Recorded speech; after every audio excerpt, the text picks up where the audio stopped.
창세기 12장에는 아브라함이 기근을 피해서 애굽으로 갔다가 거기서 그 애굽 사람들을 두려워해서 자신의 아내인 사라를 누이라고 속였던 그런 사건이 등장합니다. 이제 아브라함은 소돔과 고모라 성이 멸망당하고 그리고 다 불탄 이후에 그곳을 떠나서 새로운 곳으로 이동하는 것을 보게 됩니다. 네게부 지역으로 갔다가 또 오늘 1절에 나온 대로 가데스와 순 사이 그랄에 거류하게 되었습니다. 오늘 이 땅에서 또다시 그랄이라는 곳에서 창세기 12장에서 나왔던 그 사건과 비슷한 사건이 일어나게 됩니다. 자신의 아내를 사라를 또다시 누이라고 속이게 된 것입니다. 성서학자들은 아마도 이 이야기가 같은 이야기인데 반복적으로 쓰여진 것이 아닐까라고 말하기도 합니다. 그만큼 12장과 20장의 이야기는 굉장히 흡사하기 때문입니다. 그렇지만 이 20장에 나오는 이야기는 창세기 12장에 담지 않은 또 다른 이야기들을 우리에게 들려주고 있습니다. 일단은 이 그랄 왕 아비멜렉이라는 사람의 이름이 가나안 지역의 이름이라는 것입니다. 나의 아버지는 왕이다 라는 의미를 가진 그런 이름을 갖고 있는 사람입니다. 이 아비멜렉이 사라가 아브라함의 누이인 것을 알지 못하고 그녀를 데려오게 됩니다. 그래서 그 일로 인해서 하나님 앞에 큰 책망을 받게 된 것입니다. 오늘 성경 말씀을 보면서 오늘 우리는 이 아비멜렉과 그 아비멜렉 앞에 섰던 아브라함 두 사람을 좀 비교해 보면서 살펴보기를 원합니다. 그러면서 이 두 사람 속에 있는 모습이 오늘 우리의 모습은 아닌지, 그리고 또 이들의 모습을 통해서 하나님이 우리에게 들려주는 음성이 무엇인지 듣기 원합니다. 먼저 아비멜렉은 어떤 사람입니까? 또 어떤 행동을 취했습니까? 그는 꿈에서 뜻하지 않게 하나님으로부터 큰 경고를 받았습니다. 내가 데려간 그 여인으로 인해서 너가 죽을 것이다. 참으로 황당한 상황을 맞이하게 됐습니다. 아비멜렉이 사라를 데려간 당시에는 이미 사라는 이전보다 나이가 많이 든 그런 상태가 되었습니다. 그녀가 처음에 애굽에서 그 아름다움 때문에 애굽 왕이 그녀를 데려가게 되었다면 이제 그녀는 나이가 많아서 더 이상 아름다움 때문에 그녀를 데려갔다고 우리가 이해하기는 어려운 상황입니다. 아마도 아비멜렉은 자기 땅의 그 영주 안에 들어온 이 부유하고 강력한 힘을 가진 아브라함과 잘 지내고 싶었을 것입니다. 그래서 아브라함과 정략 결혼을 하면서 동맹을 맺어서 평화를 유지하고 싶었던 마음에 그렇게 사라를 데려왔을지도 모릅니다. 이런 일은 그 당시 너무도 자연스러운 일이었고 또 합당한 이유가 되는 그런 결혼인 것입니다. 물론 사라가 아브라함의 누이인 것도 그는 알지 못했습니다. 그런데 그가 이렇게 알지 못하고 지은 죄로 인해서 하나님 앞에 큰 경고를 받게 된 것입니다. 자신만이 아니라 자신에게 속한 모든 사람들이 징벌을 받게 될 것을 알게 되었습니다. 그런 경고 앞에서 그는 어떤 행동을 취하고 있습니까? 아비멜렉의 태도와 행동은 오늘 우리가 믿음의 사람들이다 라고 말하는 또 자부하는 우리에게 자극이 될 뿐만 아니라 또 참 신앙인의 모습이 이런 것이구나, 또 참 지도자의 모습이 이런 것이구나 알게 하는 그런 귀한 모습이 된 줄로 믿습니다. 먼저 그는 자신의 결백을 하나님 앞에 호소합니다. 하나님께 저는 어떤 불순한 의도로 그런 일을 하지 않았습니다 라고 설명합니다. 4절과 5절의 말씀을 보면 주께서 의로운 백성도 멸하십니까? 나는 알지 못했습니다. 정말 그들은 서로 누이고 오라비인 것처럼 그렇게 보였습니다. 그래서 저는 그냥 온전한 마음으로 그리고 깨끗한 손으로 이 일을 한 것입니다. 저는 결백합니다 라고 나름대로 변명을 했습니다. 실제 아비멜렉은 사라를 범하지도 않았고 또 결정적으로 사라가 아브라함의 아내인 것을 알지도 못했던 것입니다. 그럼에도 불구하고 죄는 죄인 것입니다. 그 죄에 대한 하나님의 경고와 명령 앞에서 아비멜렉은 뜻밖의 반응을 보입니다. 다음날 아침 일찍 일어나서 모든 종들을 불러서 이 모든 사실을 낱낱이 고백하는 것입니다. 자기의 잘못을 인정하는 것이죠. 아비멜렉은 하나님을 두려워하는 사람이었습니다. 그리고 그 하나님이 말씀하시는 대로 순종의 자세를 지녔습니다. 이런 모습은 그곳에는 아마도 하나님을 두려워하는 사람이 없을 것이다 라고 봤던 아브라함의 그 선입견하고는 완전히 다른 그런 것이었습니다. 이어서 아비멜렉은 아브라함을 불렀습니다. 그리고 추궁했죠. 도대체 어째서 이런 일을 저지른단 말이오? 라고 물었습니다.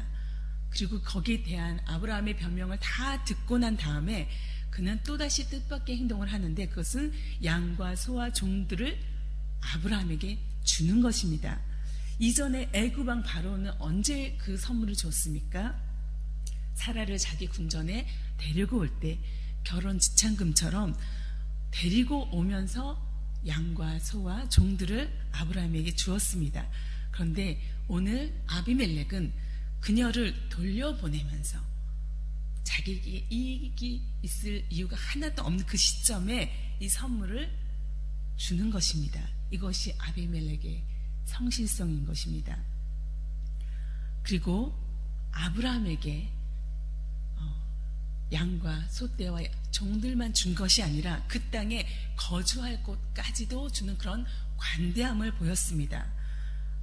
이런 호의에 의해서 아브라함은 그 땅에 꽤 오래 머물게 되었습니다. 왜냐하면 이후의 기록을 보면 아브라함이 그 땅에 우물을 파고 지낸 것들이 기록이 나오기 때문입니다. 뿐만 아니라 사라에게도, 그 당사자인 사라에게도 은 1000개를 주어서 사람들 앞에 수치를 가리게 하는 그런 배려를 보여주었습니다. 신명기 22장에 보면은 결혼 지참금으로 은 5세겔 이상을 요구할 수 없게 되어 있습니다. 또 바벨론 노동자, 고대의 그런 바벨론 노동자들은 한 달의 임금이 한 반세겔, 은의 반세겔 정도만 받을 수 있었습니다. 그런 것에 비하면 은 1000개라는 것은 매우 큰 가치를 가진 그런 돈인 것입니다. 그런데 더 큰 가치가 있는 것은 아비멜렉의 마음인 것입니다. 오늘 16절의 말씀을 새 번역의 말씀으로 읽으면 이렇게 기록되어 있습니다. 이것은 그대와 함께 있는 여러 사람에게서 그대가 받은 부끄러움을 조금이나마 덜어보려는 나의 성의의 표시요. 그대가 결백하다는 것을 모두가 알게 될 것이요. 그녀의 마음을, 그녀의 상처날 수 있는 그 마음을 어루만져 준 것입니다. 그리고 위로한 것입니다. 아비멜렉은 참으로 회개할 줄 아는 사람이었고 또 관대한 사람이었고 다른 사람을 배려할 줄 아는 그런 넉넉한 마음을 가진 참 지도자의 모습을 가지고 있습니다. 이것이 우리가 따라가야 할, 우리가 또 배워야 할 모습이 아닌가 생각합니다. 그가 의도하지 않았던지 또 의도했던지 상관없이 자기의 실수와 잘못을 사람들과 하나님 앞에서 고백하고 인정하고 또 거기에 합당한 행동을 하는 것, 이것이 지도자의 모습이 되어야 할 것입니다. 그리고 그것은 관대함과 넉넉함과 아량을 가진 모습을 취해야 할 것입니다. 그러나 오늘 본문 속에 아브라함은 어떤 모습입니까?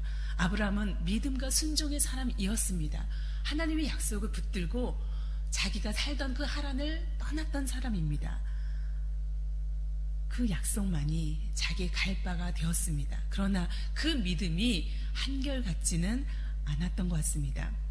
오늘 그는 또다시 죽음을 모면하기 위해서 아내를 누이라고 속이고 또 잘못된 그 실수와 또 잘못된 행동을 오늘 또다시 반복하고 있습니다.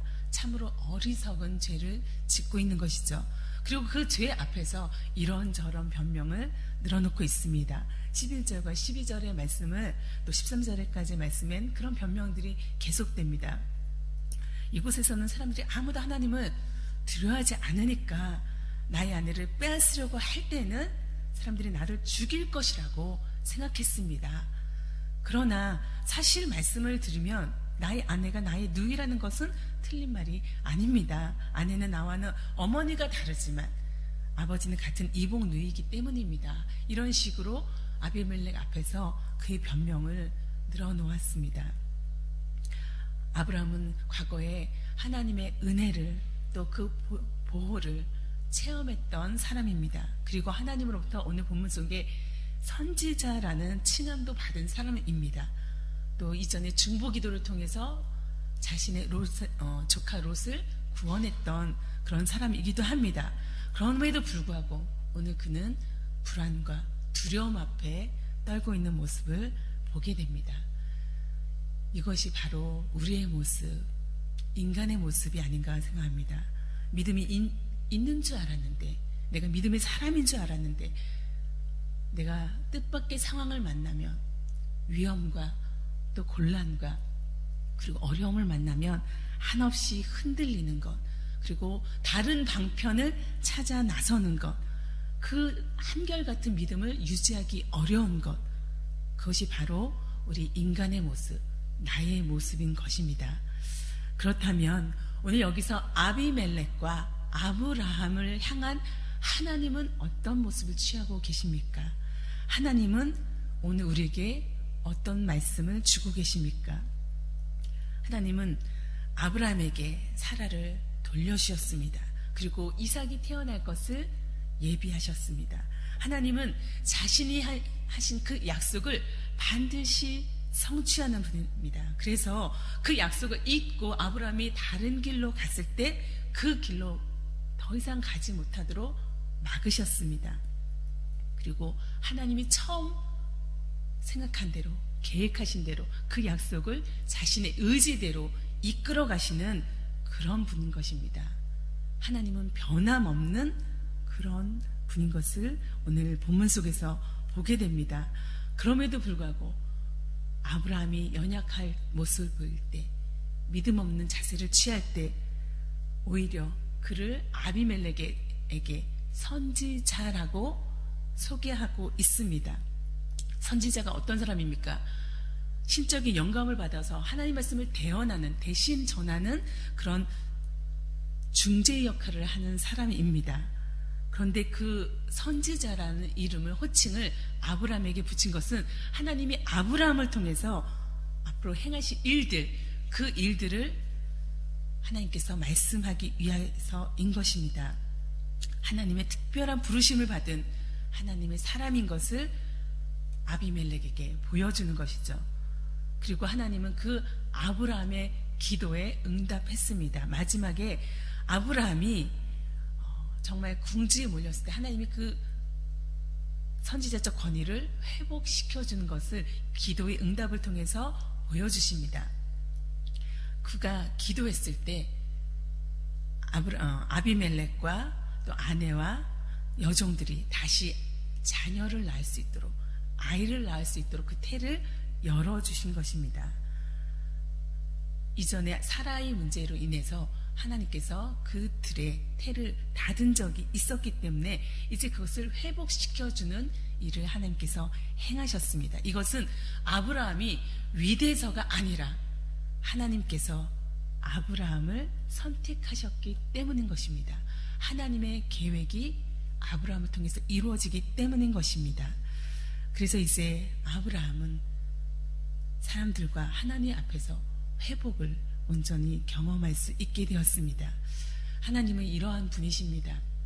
우리가 도덕적이지 못하고 일관적이지 못하고 날마다 흔들리고 하나님 앞에 불신한 가운데 나아갈지라도 하나님은 변함없이 우리를 긍휼히 여기시고 회복시키시고 또 용서하시고 또 하나님의 자녀로 세워서 그 역사를 계속 이어가시는 그런 분인 것을 오늘 말씀 속에서 발견하게 됩니다.